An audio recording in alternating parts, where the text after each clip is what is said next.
this new elite tech right is a more savvy, more sophisticated NeoCon 2.0. The Palantir Mafia, Thiel, Elon, Bezos, all of them, they're really good at the frog boiling. If it's slowly getting worse, less people jump ship and come into the freedom alternative. And I think underestimating them is a fool's errand. I don't know, it just feels like a lot of different dominoes are falling in a lot of different places. And with just AI alone, the dot plot of potential outcomes over the next few years seems wider than it's ever been. Like no one really knows what's going to happen in the next couple of years. And I think when you add an energy crisis and an active war in the Middle East into the mix, it just extends the potential outcomes and the amount of variables. If you actually care about Bitcoin being used as freedom money, the most effective way to do that is to build tools that are more accessible and work better. Allow 1,000 flowers to bloom, let's see what works, and then America will prosper as a result.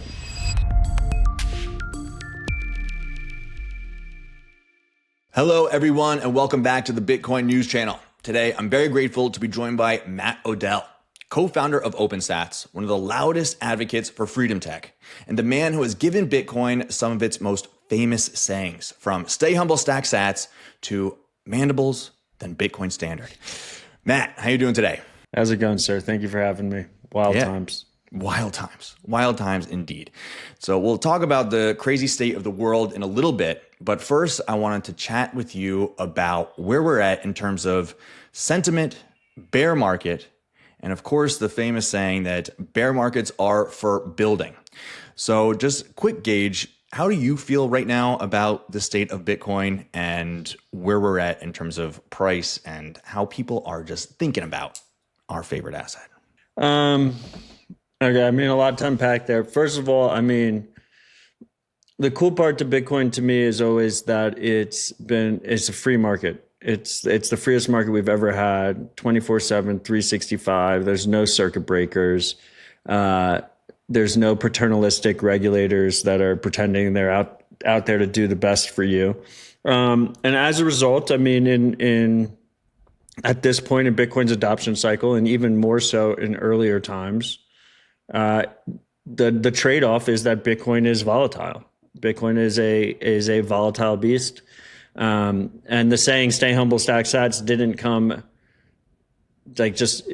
to me just one day. It was a product of not being humble and getting absolutely wrecked over and over again, thinking you're smarter than the market. You know, Bitcoin is a game of survival. So in terms of short-term price action, look, Bitcoin is at nearly $70,000. I think we've dropped below it right before we went live.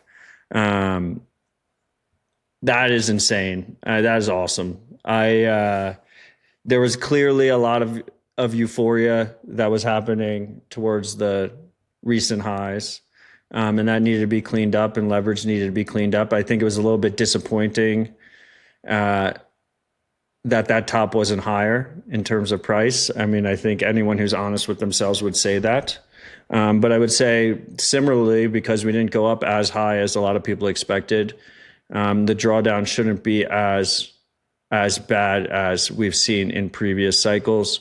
So that's kind of how I'm looking at it. I will say that Bitcoin is very much has grown up and now is a macro asset, and macro is absolutely horrible. So that is definitely a key piece of it. And it's as someone who is neck deep in the Bitcoin ecosystem, and my family relies on Bitcoin, and my entire net worth is in Bitcoin. You kind of have to follow macro stuff now, whether you like it or not, if you actually want to know what's happening to the asset you're relying on, because so much of it is impacted by that. In terms of actual Bitcoin building and stuff going on in the ecosystem and positive tailwinds on a fundamental basis. By the way, I think the phrase bear markets are for building is a little bit misleading and a little bit of a misnomer. It's always a good time to build in Bitcoin. Most people get wrecked in bear markets. Bitcoin's a game of survival. So you kind of get like a confirmation bias that the ones that built in the bear market and then survived do pretty well. But probably the overwhelming majority of people, unfortunately, that are building in bear markets just get wrecked and they just don't exist. And then we don't pay attention to them. But with all that said, I think there's a lot of awesome stuff being built in the Bitcoin ecosystem. I think we've never had more people building. I think we've never had more people holding self-custody and using real Bitcoin. Maybe percentage-wise, we're probably lower than we've been in the past, but from absolute numbers, we're way higher than we have been in the past.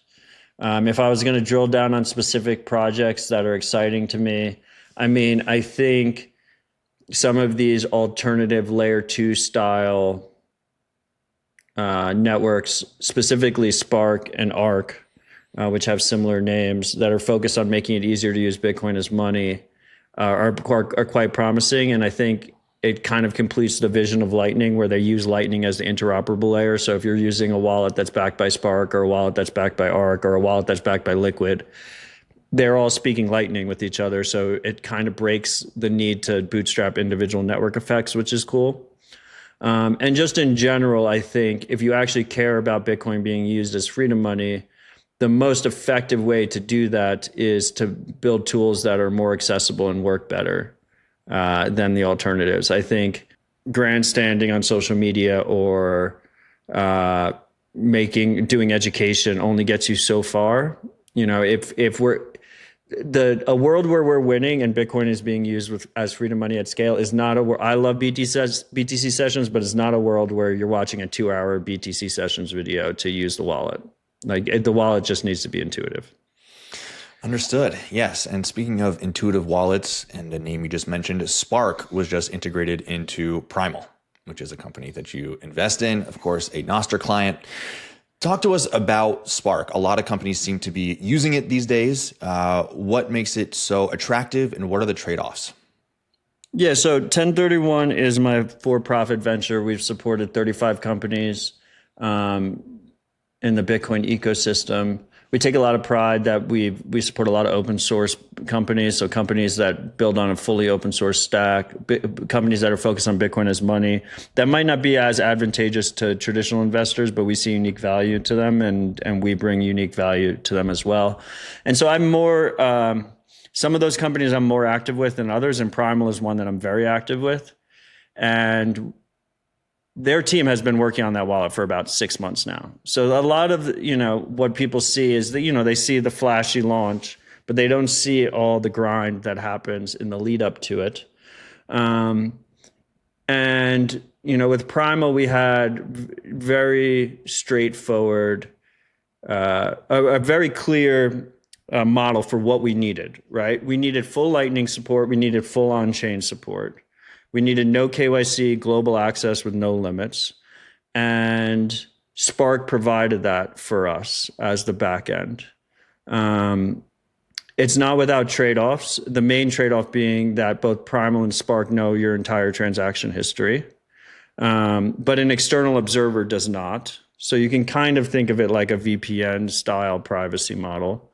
There's definitely a lot easier ways, a lot better ways to use Bitcoin privately. Like, I don't pretend it's a privacy solution, but it has no KYC, no limits, and it's very easy to use. It gives you basically the usability that people have gotten comfortable with custodial wallets, with a much better, with trust minimized there. Technically, if Spark wanted to be malicious, they could do some shady shit probably. But as long as they're not, it's significant. And regardless, net, it's significantly better than the traditional custodial approach. And one of the big things that Spark added that was a deal breaker, if they didn't add it, we weren't going to add it to Primal, was unilateral exit. So that means any user of it, unlike traditional custodial wallets, any user of it can leave and go on chain without Spark or Primal's permission. It also comes with a seed backup, so it's interoperable, just like Bitcoiners would usually expect. Other Spark wallets, you can import the seed and vice versa. Cake Wallet is one of them now. Wallet of Satoshi is another. So that's how we chose it. If we see a better model for our users going forward, we'll move to that and we'll adapt. But I think it's an interesting approach. To me, it's, David Marcus, but who's behind Spark, is interesting. I'm not friendly with him. I don't have any personal relationship with him whatsoever. and I'll just speak from my personal take. I mean, he came from Meta. He was a Meta in part of Facebook leadership, and he was building their stablecoin project. That was, by the way more aggressive than current USD tokens. Like they wanted to have like a basket of goods and stuff. They were like trying to build like their own currency basically. And then he left and started building on Bitcoin with Lightspark and got funded by the notorious shitcoiners A16Z. I think got $160 million in funding. And people don't realize the scale of the shitcoiner versus Bitcoiner funding ecosystem. 1031 is by far the largest focus on Bitcoin. And I'm very proud of the number. We've deployed $250 million, $250 million across 35 companies. Lightspark alone got $160 million from A16Z, just to give you the scale there. It's absolutely crazy. And for better or for worse, he brought like kind of a pragmatic shitcoiner approach to Bitcoin. And I think we need a little bit more of that. In Bitcoin, there's a lot of perfect is the enemy of good enough. And so there's going to be a lot of arguments, and I've talked about it on my show in the lead up to this while I was investigating it myself. There's going to be a lot of arguments about, is Spark decentralized enough? Is it trust minimized enough? All these different things. But the combination of a federation and unilateral exit makes it self-custody, at least from a legal standpoint. Mm-hmm. And so the reason I say, if you bring it from a shitcoiner perspective, if Tron is self-custody, then Spark is self-custody. And Tron right now is moving $10 billion of Tether on it. So if you think Tron is custodial, which I think there could be an argument for, I'm not going to pretend there isn't. I think there's a little bit of nuance there. Then Justin Sun figured out how to run a regulatory compliant custodial wallet that transfers $10 billion of US dollars around, which is absolutely wild. And I think if we want Bitcoin to be in more hands and more people to use it without KYC in a seamless way, then we need more pragmatic approaches. And I think he should be applauded for that and the fact that it doesn't require a soft fork to implement. And another project that is getting a lot of talk these days is Arc, but I haven't really seen much of Arc being used out in the wild yet. Can you give a brief explanation as to what it is and the benefits compared to Lightning or Spark? I mean, so first of all, I wouldn't compare either Spark or Arc to Lightning. Okay. Right. So the cool part is they both speak Lightning, right? Mm-hmm. And I think of Lightning as, Lightning is great because of its simplicity. At the end of the day, it's basically just an interoperable protocol for batch Bitcoin transactions. You're locking up on-chain Bitcoin, and then you're sending a bunch of payments between that payment channel. And it doesn't require a bunch of the complexities that these other things require. But it comes with the trade-off that it's really hard to manage liquidity, and you need to have a hot wallet, and it needs to be interactive all the time and watching the chain. And these things have reduced its end user adoption in its full sovereign setup, but make it quite useful for kind of being this glue between different protocols and different types of wallets. So I don't think Spark competes with Lightning. I don't think Arc competes with Lightning. I think they're both going to leverage Lightning to be interoperable. I don't think Liquid competes with Lightning, for instance. Arc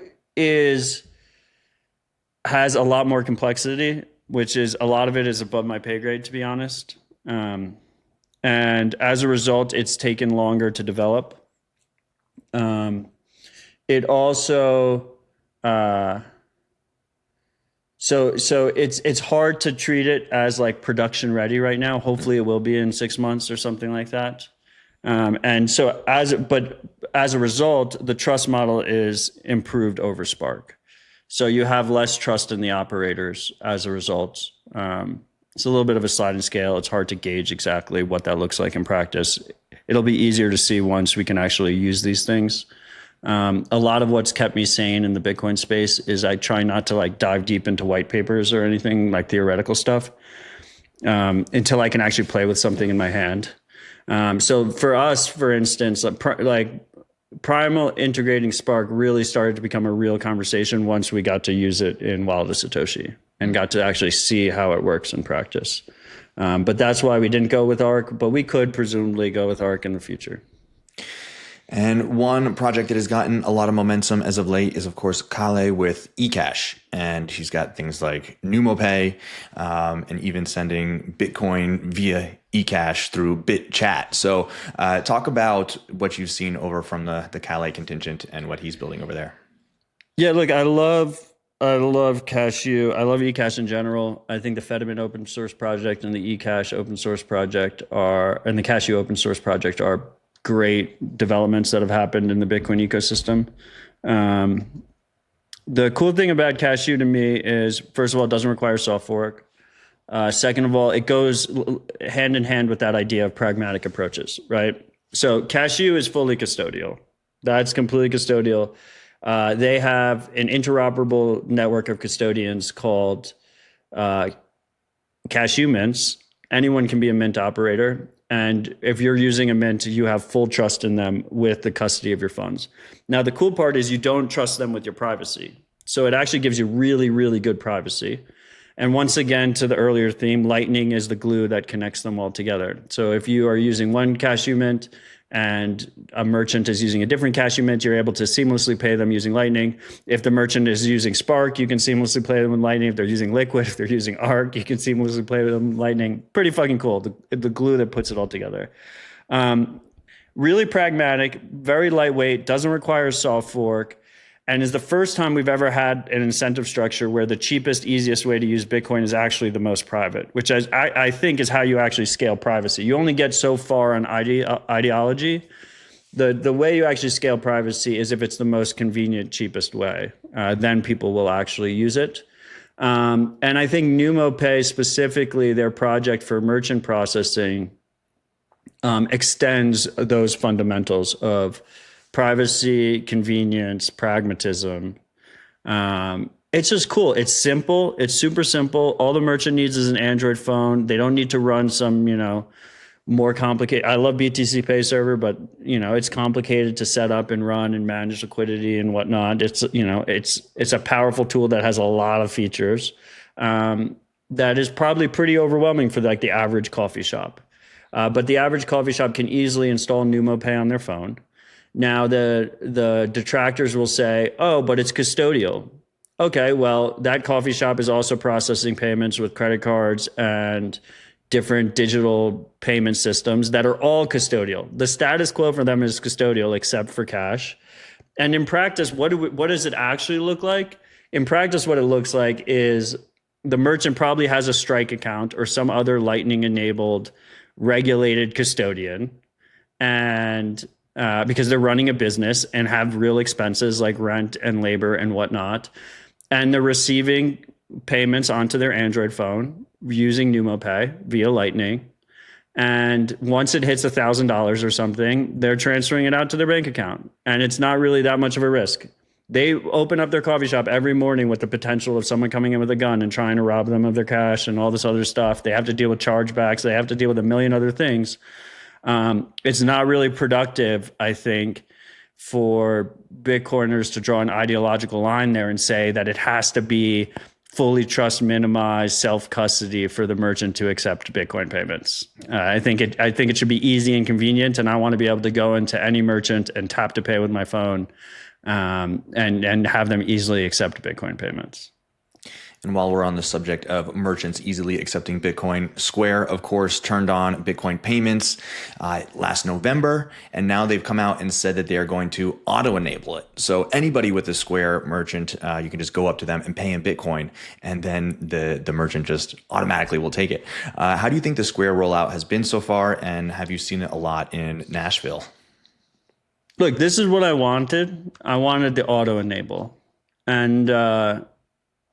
And maybe it's just me, but I've been in Bitcoin for so long that I'm tired. When I'm trying to buy a coffee, I don't want to have a conversation with a low-paid cashier behind the counter about whether or not he accepts Bitcoin and then try and walk him through the interface to accept it. Now, I don't think merchants should be forced to accept Bitcoin. I think Square is in a unique situation where if the merchant doesn't opt in, it should just auto-convert to dollars. But that conversation just should be obviated. Like, they're in a very unique situation where that conversation could just not happen.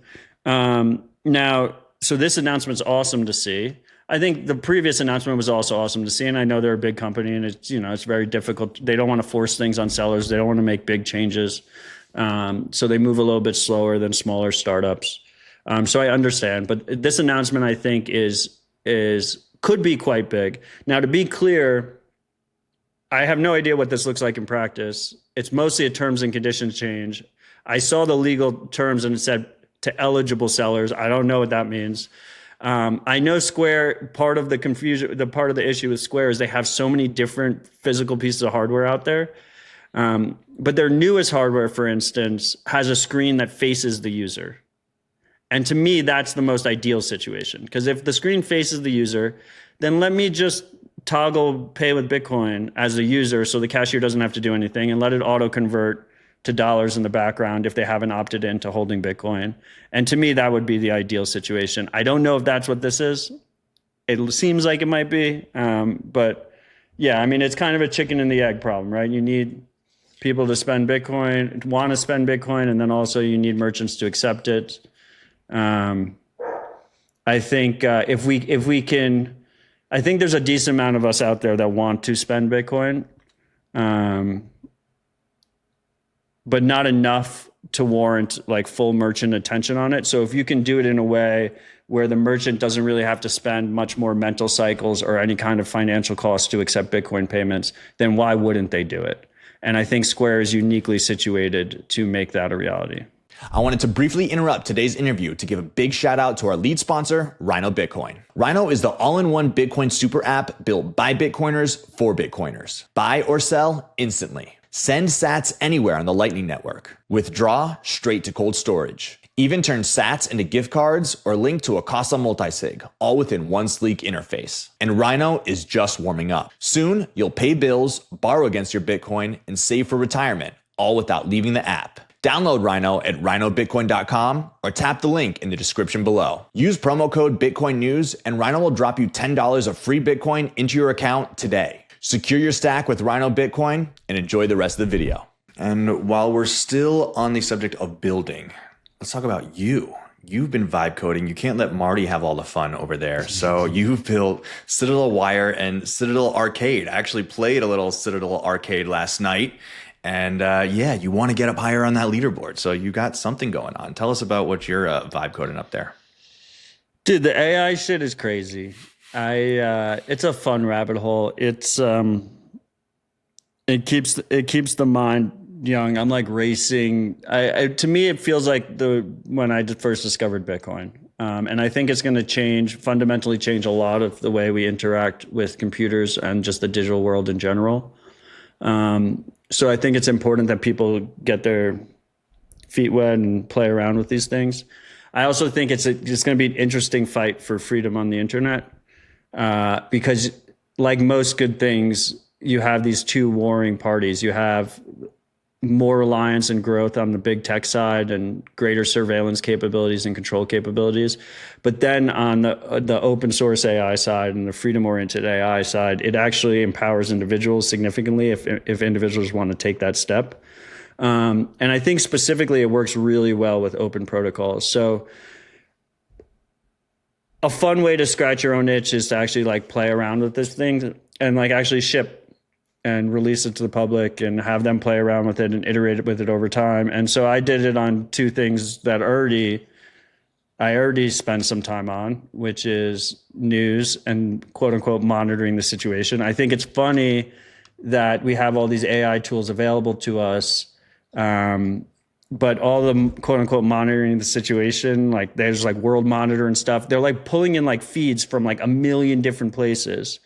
And it's super overwhelming. It actually doesn't help me at all. It's just tons and tons of noise with not much signal. So the idea of Citadel Wire is, okay, what if I train an AI news desk to pull in all the information, but only every 3 hours it digests it and just gives you what you need to know, right? Which I think is probably where we're going. And it's probably not a centralized site. It's probably everyone will have their own personal agents that like ping them and tell them their own personal things they need to know. Or at least some people will have that, right? The people that are savvy will have that. And that's how they'll get their news rather than scrolling through a bunch of stuff that isn't interesting to them. Like maybe like the whole idea of websites just disappears. Like that whole UX is just becomes you interacting with your soulless robot slave that is just there to serve you. But anyway, Citadel wires, like touching on that. And it's cool because these things work really well with open protocols. So Citadel Wire, for instance, the news desk is just posting natively to Nostr. But then I thought, okay, well, what if I don't want to open up, a Nostr app to actually view the feed? So then the website, citadelwire.com, is actually pulling that Nostr feed. It's basically like a little Nostr app within a web client. And it's pulling the native Nostr posts. So I just thought that was cool. And it has Zaps built in because Bitcoin's free to money and there's no ads or anything. So that's cool. And then Citadel Arcade, I mean, look, the games of our youth have just been slopified everywhere. All the mobile games are garbage. They all have tons of ads. They all have pay to win. So I was like, what if I just like put a site together that just had simple, instead of insert coin, you pay 100 sats, which is, by the way, is like 7 cents. It's like more of a proof of concept than anything. I'm not going to like make a ton of money off of this. I'm losing more money spending it on the AI stuff than I am bringing in people paying the invoices, but it's cool. And then it just has no ads and it has a simple weekly leaderboard. I like leaderboards. I like a little friendly competition. And just to Bitcoinify it a little bit more, if you go to Citadel Arcade, it shows the leaderboard and everyone's name is their Lightning address. Once again, to the earlier theme of Lightning being this glue. And so then you can zap the leaderboard.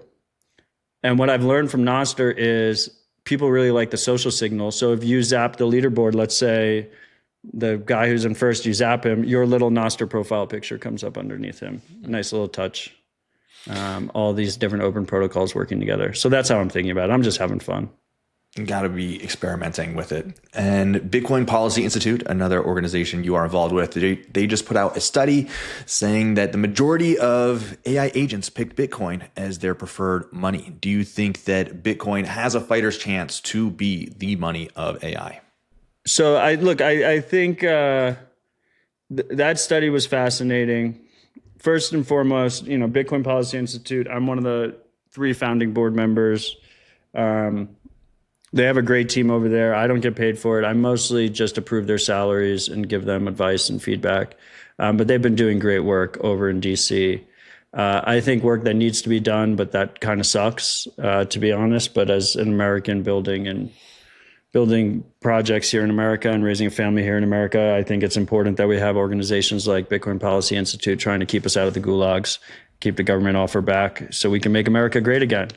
Agents using Bitcoin as payments, the agents actually seem to prefer it. And that's what was cool about our study was we asked them what kind of money they wanted to use. And it tended to be the smarter the LLM model, the more likely they wanted to use Bitcoin. And then if they weren't using Bitcoin, they wanted to use USD tokens. They wanted to use, Tether or USDC.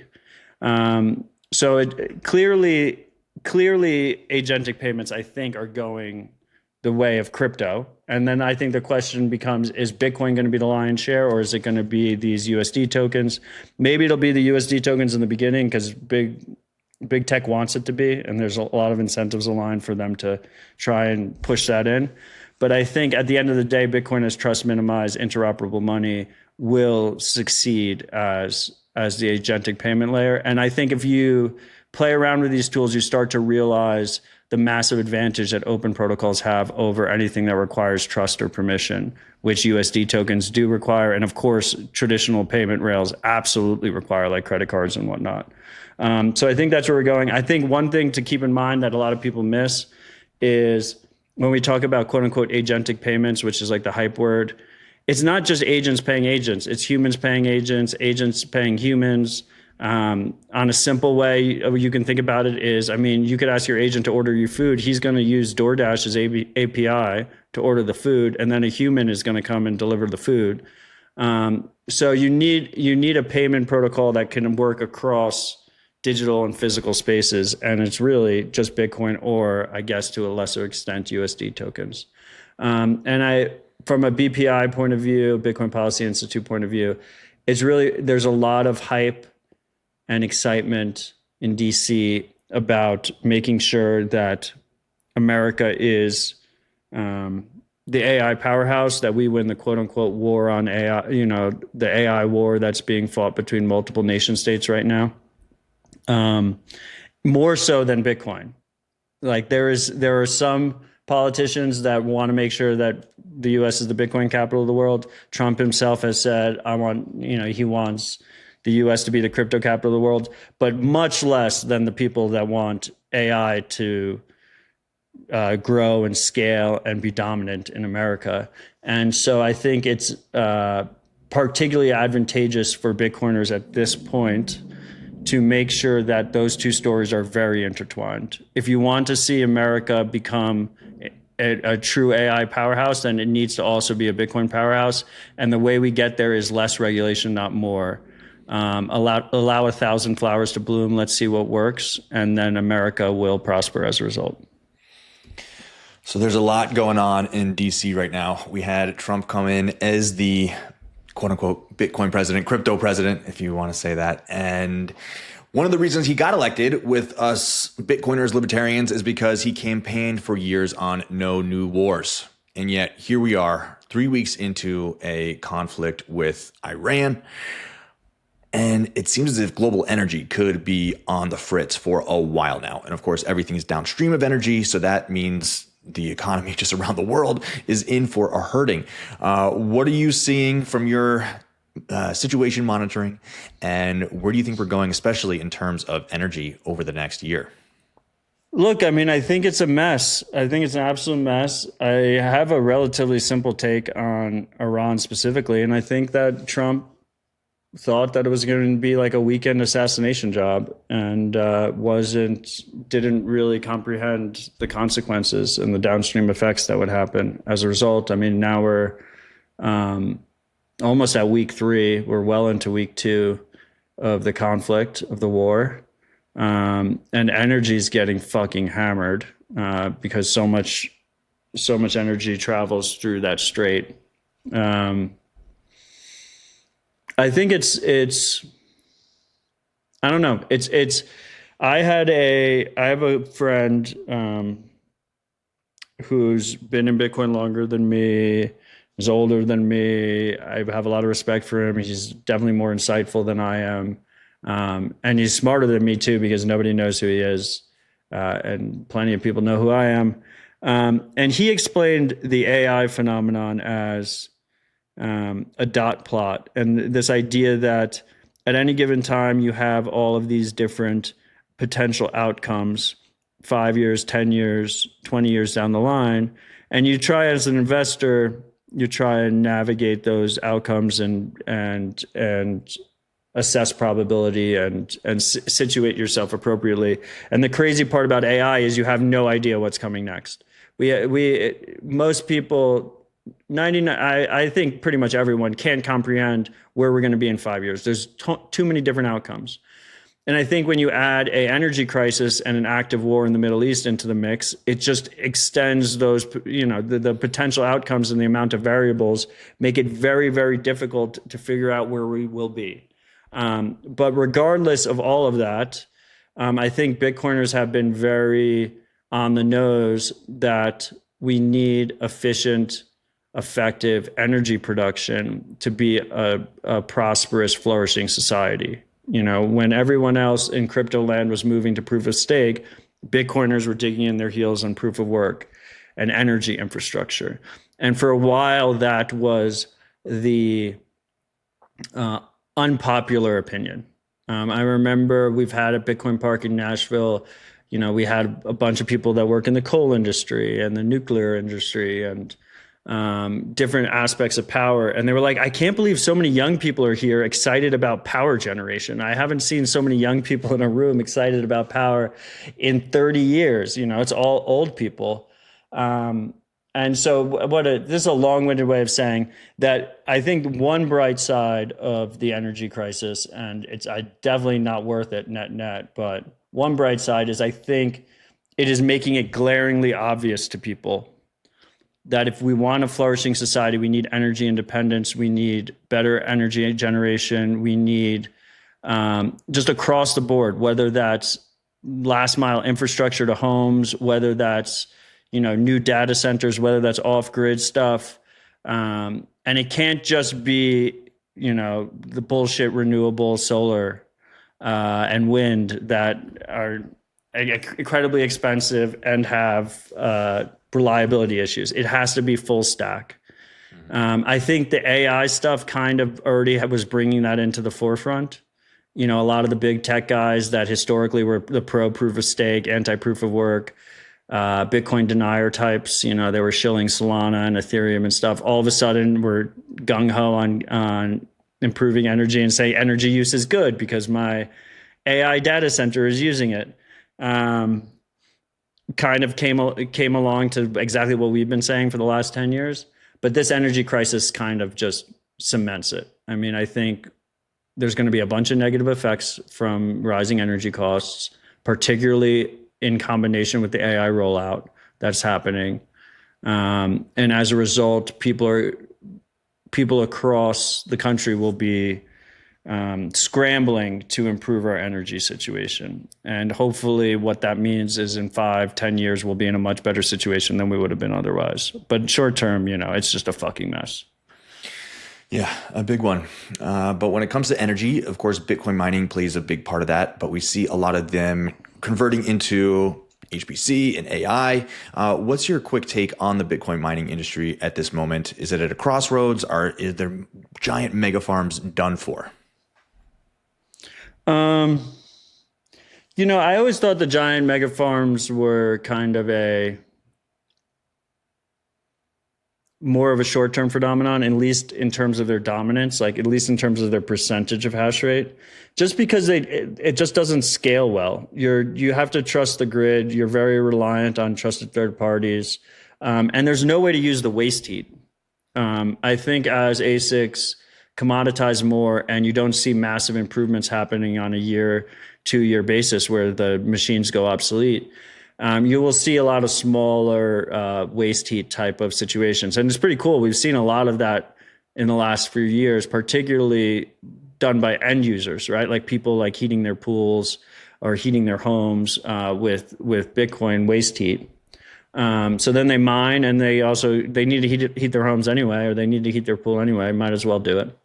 But like just for an example, I don't think a building owner would justify putting Bitcoin miners in their boiler if they have to change the hardware every year. A boiler purchase is supposed to be like a decade purchase, right? So you need the ASICs to actually still be performant in like a 10-year time frame. And I think we're close to that. I think also the big miners, they have the issue with a lot of regulatory overhead and burden and target. They're bigger targets. And particularly with the energy crisis, I think we'll start to see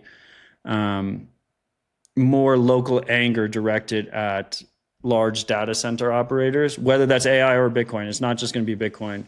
And at the very least, perceived energy usage causing local energy prices to increase, right? Now, I think Bitcoin miners specifically have kind of gotten ahead of that. And because Bitcoin miners can turn off on demand, they actually help increase reliable energy load and reduce prices. But also, that's not necessarily how the locals perceive it, even if that's the reality of the situation. So anyway, that's all very long-winded. I think, look, 1031 was one of the few institutional investors that was focused on proof of work and bootstrapping promising mining companies. Like I said, most people were focused on proof of stake. Two of our biggest investments were Giga Energy and Upstream Data, and they both do the storage containers. So a data center in a storage container that you can just like drop on a gas field, you just drop it on any stranded well, and all you need is a little bit of internet, and you can mine Bitcoin. And they have significantly benefited from the AI boom. And what does it give them? It gives them flexibility. I think people on socials tend to travel to the extremes. It's like every Bitcoin miner is switching to AI. That's not the reality of the situation. In some situations, it makes more sense to mine Bitcoin. In some situations, it makes more sense to run AI data centers. And it's nice. It's a nice feature that companies that historically have been focused solely on Bitcoin mining are able to sell their product to something that is relatively detached to Bitcoin price and the Bitcoin ecosystem. It's a completely different vertical that they can make sustainable revenue over and grow their business, and then ultimately provide better product to Bitcoiners. So I think it's in general, net, it's just been a massive win for anyone who's active in the Bitcoin mining industry. And as a result, right now, for instance, usually in the depths of a bear market, miners are feeling the hardest pinch. It's one of the hardest businesses to be in, which, by the way, is not a coincidence that two of our best performing mining companies don't actually mine. They just sell all the hardware for the miners, because mining is a race to zero. It's so competitive. It's a globally competitive business. But my point is the miners aren't struggling as bad as they would otherwise right now, because they have AI in the picture and other ways to monetize. And when it comes to mining, the other commodity that is mined is gold, of course. And I heard you say that seeing gold run up in 2025 really grinded your gears, and you hated to see Peter Schiff flaunt on the timeline. But now it seems as if Bitcoin is holding up better than gold during this conflict. Gold, as of today, is down 14% since the launch of the war between the US and Iran, and Bitcoin is up around 9%. Is this the beginning of Bitcoin as a safe haven trade? I don't know. Bitcoin's been my safe haven for a decade, and I've just been waiting for everyone else to catch up.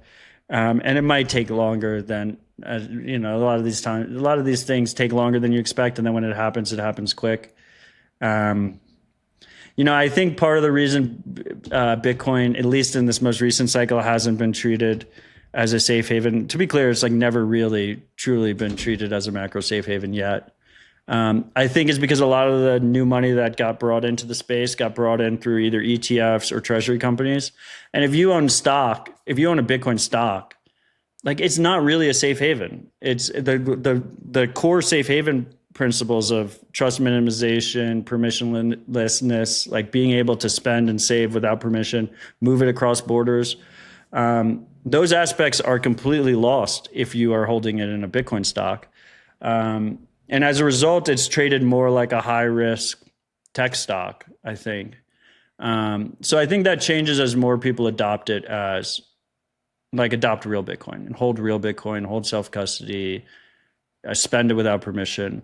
I think it's an interesting narrative that rich people in the Gulf countries, Dubai, etc., have a lot of gold stuck in vaults over there. And obviously it's not very easy to move. And so at least the rumors are, it's hard to tell what's real information and what's not, is that gold is trading at a discount there. And you could see how Bitcoin would be particularly useful in that situation. You have a lot of money. Maybe you need to move out of the country with $10 million, $20 million. There's literally no other way to do that besides Bitcoin. You're not traveling with $20 million worth of gold. But with Bitcoin, you can have 12 words that give you that power. So I think it does show the unique value to Bitcoin, and probably has shown it to at least some incremental people that maybe didn't understand the value it had over gold. I do think, I was being a little bit cheeky when I said it grinds my gears. I mean, it did a little bit, obviously, as someone who's heavily allocated to Bitcoin and not gold. But I think the way this plays out, the death of the dollar as the global reserve currency, is first gold, then Bitcoin.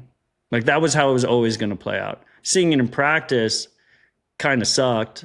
It was kind of awesome seeing all the people that were holding physical gold for 20, 30 years, like, finally get a payoff. I think a lot of it was gold finally repricing decades of price suppression to get to this point. But then I think it's also important to put it into context. And, gold has had a hell of a year, and it's up 2.5, 3x maybe max. And then people are complaining about Bitcoin, that's up, I don't know, $60,000 in 5 years or something ridiculous. So it's it's a little bit at different levels. But anyway, long-winded. I think gold is the ultimate competition. I think at the end of the day, gold is not going to be made completely obsolete by Bitcoin. Of course not. Just like gold doesn't make silver obsolete. But I think they're all competing monies. And if you want to measure Bitcoin's success as the new global money, you have to basically measure it against gold adoption. And the easiest way to do that is to measure, in gold terms, price wise. And I think that's the chart to watch. I think ultimately it's Bitcoin versus gold. And if Bitcoin is the winner, as a lot of us expect, then the overwhelming majority of money will be stored in Bitcoin and a subset will be stored in gold, rather than the alternative right now, which is by far significantly trillions and trillions and trillions and trillions of dollars more are stored in gold than in Bitcoin right now. As you said, first gold, then Bitcoin, first mandibles, then Bitcoin standard. So one guy who likes gold a lot is Trump. And one thing that we've seen under his presidency is the merger of the tech elite and this deep state. You have put so much of your energy into freedom tech and making sure that this light does not go extinct. So in this world of Palantir and Eyes of Sauron, does the average person still have the fighter's chance to be private and to maintain some semblance of privacy from the all-seeing eye of the government? Look, it's bad out there. I'm not going to pretend it's not bad out there. Obviously it's not a perfect analogy, but it does feel like this new right is like this new elite tech right is a more savvy, more sophisticated NeoCon 2.0. Like that, once again, the analogy is not perfect, but it does feel that way. And what they're really good at doing is frog boiling stuff. So I think if you care about freedom on the internet, there's a couple actionable goals, right? The first one is you have to take care of yourself, radical personal responsibility. And you have to use the tools and you have to prepare and take care of your family and take care of your projects, take care of your communities, and prepare yourself. And it's going to require real personal responsibility. And that, yes, is much more difficult than outsourcing responsibility to other people by design. It is what it is. So you have to take personal responsibility. And then I think of it like on an airplane, they tell you to put your mask on first, your oxygen mask on first, and then you put it on the kids. So then once you do that, we can't live in a vacuum. We're social creatures. Like if all the people around you are fucked and you're prepared, you're still fucked. Like you're screwed. So you need it to scale. You need more people to use this tech, and to take sovereignty over their own lives. And so the most actionable thing you could do next is make tools more accessible and make that freedom path more accessible, more convenient, cheaper, which goes to our earlier part of the conversation. Then to a lesser extent, you're mixing in like education, policy stuff. I think the early cypherpunks learned a lot of lessons on that front. You need tools, but also you need legal action and keeping the government off your back as much as possible. It's a little bit two-pronged. But take personal responsibility, make tools more accessible. But then the third piece is the way we actually see a lot of the freedom tech tools get adopted is pain. It's an unfortunate reality. It's pain. It's early days of Bitcoin. A lot of people came into Bitcoin because they got their PayPal accounts banned. And why do I bring this up? I bring this up because the Palantir Mafia, right? Thiel, Elon, Zuckerberg, all of them, like the tech surveillance control mafia, Amazon, Bezos, Google, obviously, they're really good at the frog boiling. If it's slowly getting worse, less people jump ship and come into the freedom alternative. So it's kind of counterintuitive, but for this thing to scale, you kind of hope that there's going to be big leaks and like very obvious issues that happen. And they probably will happen. I think they're inevitable. The more data you collect, the worse it's going to get. But then the question just kind of becomes timing, right? It's if Elon can give you the perception of freedom on X, then it will take longer for people to discover freedom-oriented tools. If Palantir can convince more people that they're not doing massive, widespread domestic surveillance and they're actually just trying to kill quote-unquote terrorists abroad, then it will take longer for people to move to freedom-oriented tools. And they're quite savvy at it. And I think underestimating them is a fool's errand. Like, you actually, if anything, you should overestimate them and realize that they're very savvy, they're quite smart, they're really good at execution.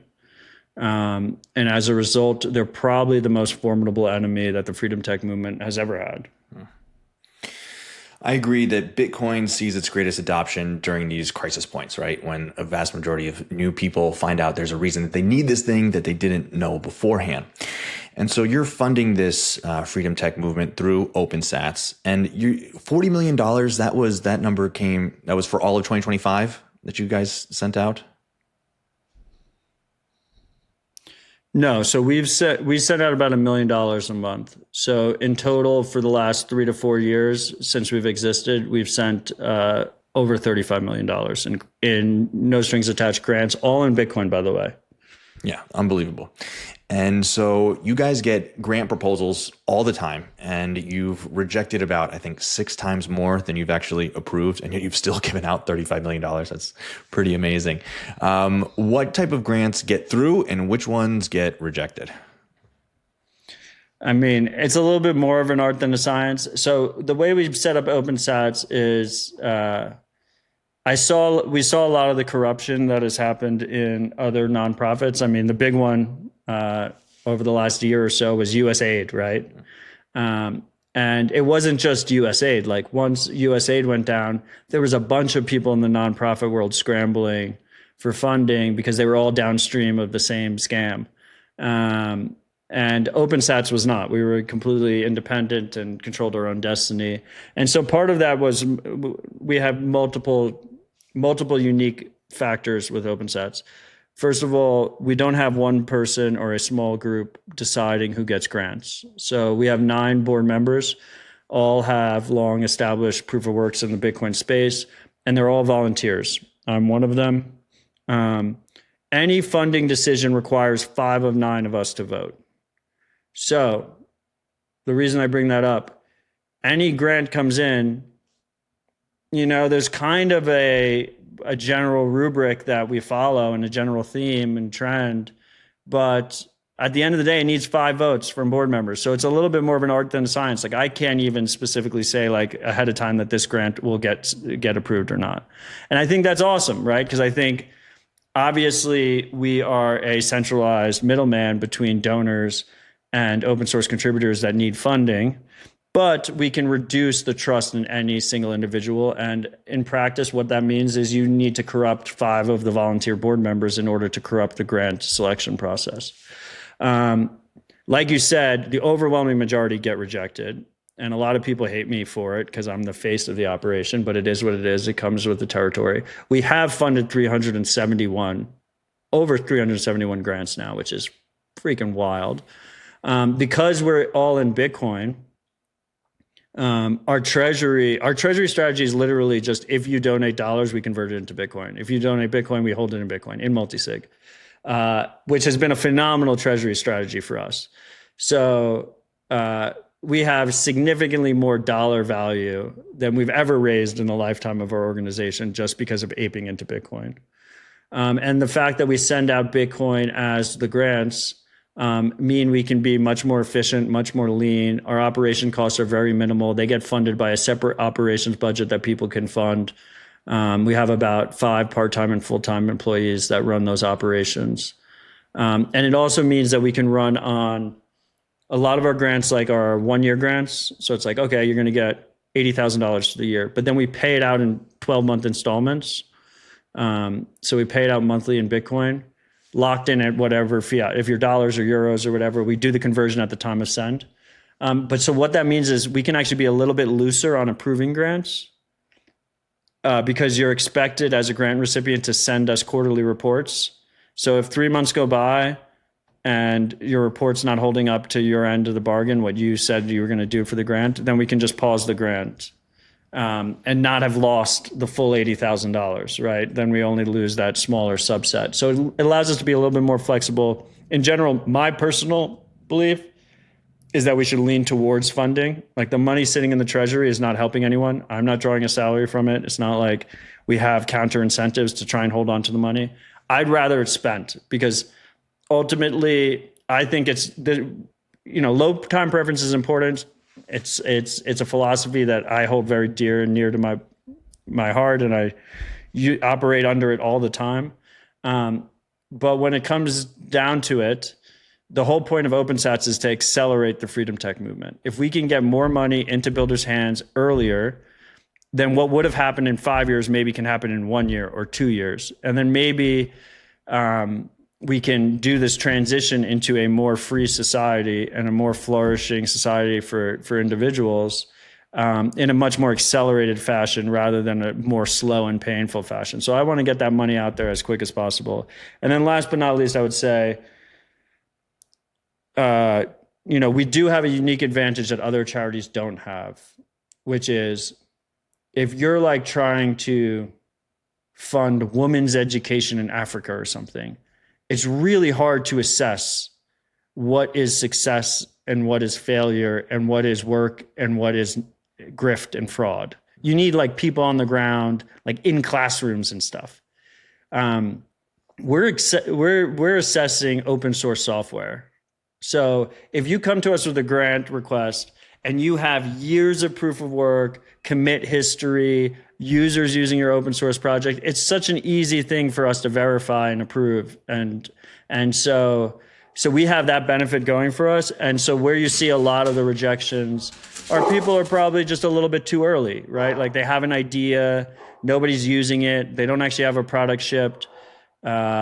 And sometimes we will still fund those things, particularly if it's smaller ask, but that's where it gets a lot more difficult because then we're making more of a judgment call rather than looking at past proof of work and assessing, okay, if this person put in real work for no money over the last 2-3 years, then if we give them a little bit of money so that they have security with their rent and they can do this full time, then this will scale really well. And those are much easier to approve, if that makes sense. Well, you're certainly one of the busiest men in Bitcoin. You've got your hands in so many different things. And one thing I've heard you say is that 5 years ago, you picked 3 areas that you wanted to devote yourself to and improve in Bitcoin. That's using Bitcoin as money, education, and policy. So give yourself a 5-year report card. How did you do in those 3 areas? I think we're doing pretty good. I would say, on the tools, we're at like a B-. On the education, we're probably, I don't know. The education one's weird because a lot of education in the space, like transition to like treasury companies. But and I don't know if it's my own personal report card. I think my own personal report card, I would do a B- on tools. I would give myself maybe a C+ on education because I pulled back on education a little bit. Maybe I'm being a little bit too hard on myself. And then, and as an ecosystem, we've done better on education, I think. I brought up BTC Sessions. I think that guy's is incredibly impressive. I think Nifty Nay with BTC++ has been great. I mean, at Bitcoin Park, we've done a lot of hand-to-hand education, which has been great. Just the meetup community in general. So maybe I'm being a little bit hard on myself. Then on the policy side, that might be the most controversial. I would put a B+. And only the reason we're not an A is because the Samurai developers are in jail. And the Samurai developers are in jail, and they're still going after one of the co-founders of Tornado Cash, the one that's based in America.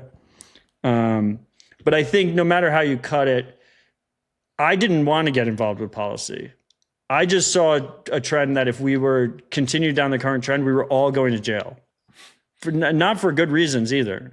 Like it wasn't for committing crimes. It was for trying to do the right thing and being responsible for our families and our communities. We were going to get sent to jail for that. And if you look back just 2 years ago, it was really bad. Like it was at the point where, anyone building in the Bitcoin space could have the FBI barreling down their door at 2 a.m. So the bar was really, really low. And I think we've raised that bar significantly. There's a ton of work that needs to be done. But I will just reiterate that the overwhelming mission of Bitcoin Policy Institute, I like to distill it to keeping us out of the gulags. That's the policy goal. It's not more regulation and all this other shit. We don't need legalizing stable coins or dumping shit coins on retail. Just get off our backs. Let us build a productive society in America again. And as little regulation as possible. That's the goal. Keep us out of the gulags. And I think we've done a pretty good job. We've done a pretty good job at that. You're a pretty harsh critic of yourself. I think you've done pretty good over the last 5 years, my friend. Well, thank you. Thank you so much for your time. And if people want to find out more about you, of course, it's pretty easy. But if there's one project of yours you want people to spend more time on, where should they go look? Odell.xyz has links to everything I'm doing. And more importantly, it has contact info. So if you have any questions, you want feedback, advice, I'm always happy to answer. Just hit me on the contact info there. All right. Well, cheers, man. I hope to catch you around. Thank you for having me. It was a pleasure. Thanks for making it to the end of the video. If you could drop a like and a share, it would help in our mission to accelerate adoption. If you're looking for more Bitcoin signal, join over 10,000 readers of our newsletter, Bitcoin News Weekly. Every Monday morning, we send out the biggest headlines of Bitcoin to keep you in the know in under 5 minutes. Links below in the description. Then come hang with us live every Monday at 11 a.m. Eastern. We break it all down live on stream with a new guest, and you can add your 2 sats in the chat. See you next week.